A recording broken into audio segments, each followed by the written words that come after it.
with so much going on in the world around us today, I want to talk a little bit about doing good deeds, but in a spirit of humility.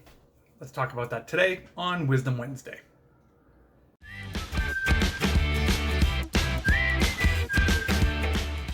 Hey there everybody, it's Rev Kev. Welcome to the Geek Corner channel and another episode of Wisdom Wednesday. Before we dive into today's topic, just thank you so much for everyone who is a part of the community here. Thank you for helping me get over 4,000 watch hours. Thank you for getting over 1,000 subscribers. The channel is now monetized and now I have channel membership. Thank you to already the 2 people who've signed up to become channel members here. If you want to see some of the perks of membership here, check out this link, and I would love for you to be blessed and be a blessing to the community as well. Well, this popped up in my YouVersion Bible app today as the verse of the day. And since it was directly speaking about Wednesday, I figured I would drop this here in Wisdom Wednesday. And let me just read this here for you. This is from James chapter 3, verses 13. It says, "Who is wise in understanding among you?" Basically, James is talking to this big, huge group of people and say, okay, which one of you are actually wise? Now, again, we've talked about this before, is the difference between knowledge and wisdom is knowledge fills your head. Wisdom changes how you live. When you take this knowledge and you apply it in how you live, that's wisdom. So he asks, who is wise and understanding among all the people here?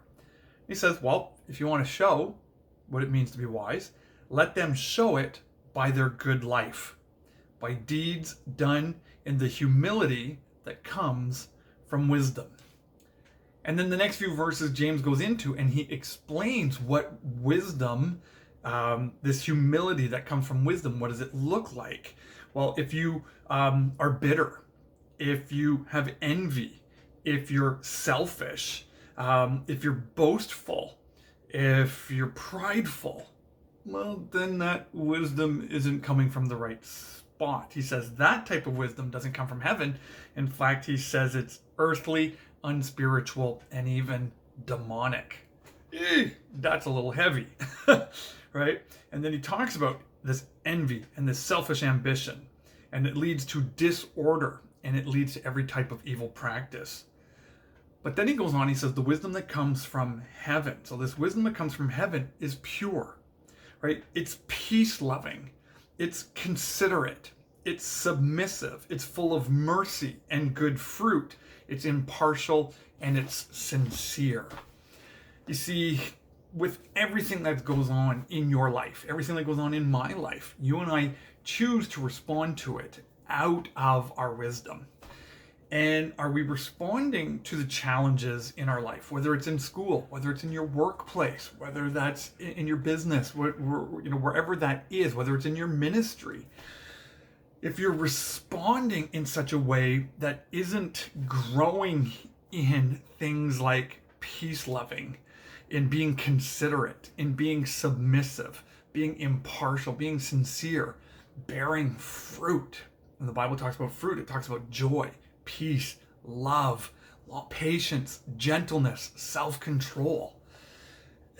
If your deeds and your actions are not coming out of that, you might not be using heavenly wisdom. I remember a mentor of mine years and years ago said these words once, and he said, even if you're right, you're wrong if you're not humble. And there's lots of things going on in the world that I have an opinion on, and I think I'm right. And I could just roll up my sleeves and start getting ready to throw punches and convince everyone and beat everyone down thinking I'm right. But even if I'm right, I'm wrong if I'm not humble, if I'm not responding this way with this wisdom from heaven. So that's what I just wanted to leave you with, that thought today. What are you wrestling with? What are you struggling with? Where can you seek wisdom? And not just worldly wisdom, but true heavenly wisdom. Because it's when you do service out of those deeds, when you do your business out of those deeds, when you do your charity work out of those deeds, when you do your ministry, when you live your life of caring for people with this type of attitude, you will see a radical difference in the response that people have, and you will see God do immeasurably more than you could ask or imagine. So I hope you are encouraged by that thought today. Again, thank you so much for being a part of the community. Again, thank you to my new members, and I really hope that you will become a channel member here at the Geek Corner. And until the next video, God bless you, and we'll talk to you soon.